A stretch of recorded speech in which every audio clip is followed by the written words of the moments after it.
How to replace a lost driver's license in Texas. Start by going to the Texas Department of Public Safety website at txdps.gov. From the homepage, click on Driver License Services and then select Replace Your License or ID. You can apply for a replacement online if you have a valid license, your address hasn't changed, and you know your license number and audit number. Follow the prompts, verify your identity, and pay the replacement fee, usually around $11. If you don't qualify for online replacement, visit your local DPS office with proof of identity, like a birth certificate or passport, and fill out the DL-43 application form. You may need to take a new photo and sign a digital signature pad.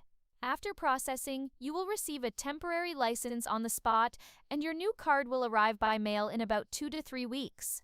Always report a stolen license to local authorities to prevent identity theft.